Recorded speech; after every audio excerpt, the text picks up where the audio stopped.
आहार श्रृंखला एवं जाल क्रियाकलाप 15.4 में हमने जीवों को एक श्रृंखला बनाई थी जो एक दूसरे का आहार करते हैं।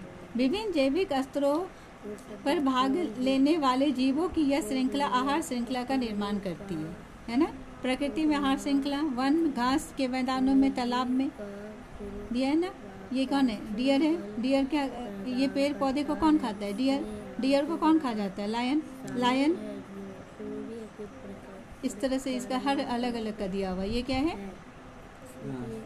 घास फूस। कौन? कीट खाते हैं। कीट को कौन खा जाता है? मेढक। मेढक को कौन खाता है? सांप। और सांप को कौन खाता है? ईगल। और यहाँ पर क्या है? ये कीड़े होंगे। ये स्पाइडर है। ये पेड़ पौधे हैं।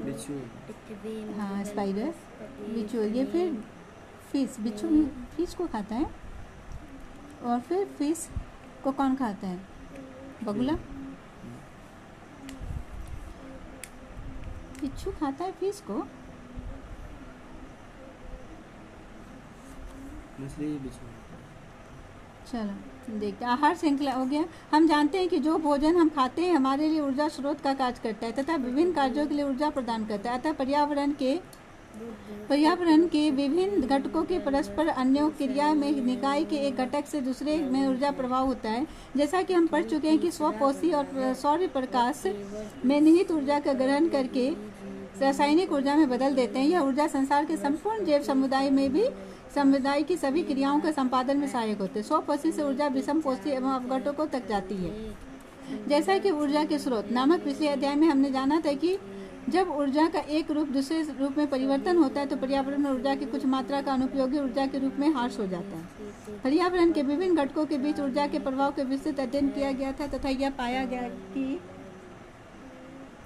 एक स्थलीय परितंत्र में हरे पौधे की पत्तियों द्वारा प्राप्त होने वाले सौर ऊर्जा का लगभग 1% भाग खाद्य ऊर्जा में परिवर्तित हो जाता है। देखो, पोषी स्तर पर क्या है? पहले उत्पादक, फिर उपभोक्ता, प्राथमिक उपभोक्ता जो होते हैं, फिर द्वितीय उपभोक्ता, फिर तृतीय उपभोक्ता। एक स्थलीय परितंत्र में हरे पौधे की पत्तियों द्वारा प्राप्त किया सौर ऊर्जा लगभग 1% भाग खाद्य ऊर्जा में परिवर्तित होता है। जब हरे पौधे प्राथमिक उपभोक्ता द्वारा खाए जाते हैं तथा ऊर्जा की बड़ी मात्रा में पर्यावरण में ऊष्मा के रूप में ह्रास होता है। कुछ मात्रा का उपयोग पाचन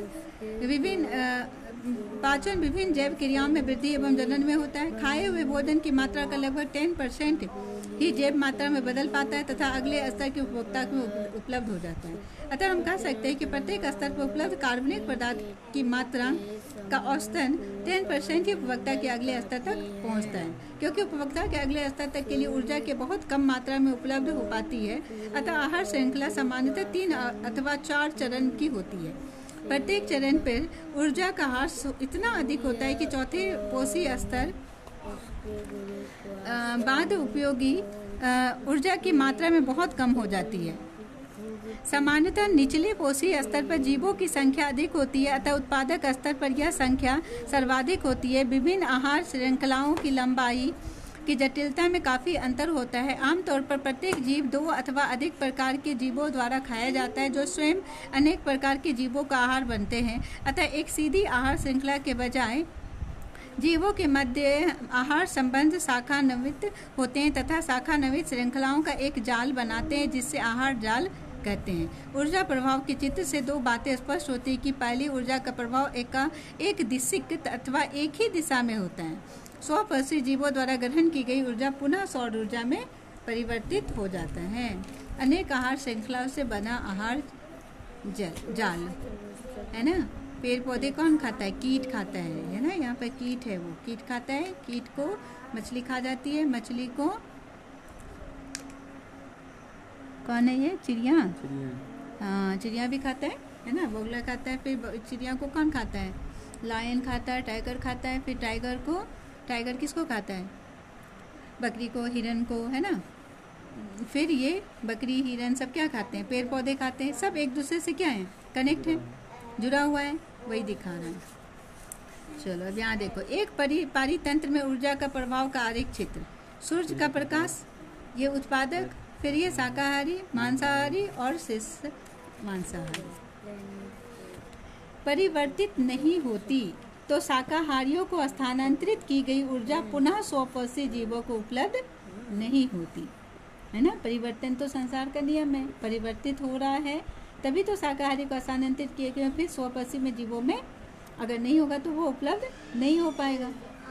जैसे यह विभिन्न कोषीय स्तरों के क्रमिक स्थानांतरित होता है, अपने से पहले स्तर के लिए उपलब्ध नहीं होती। दूसरी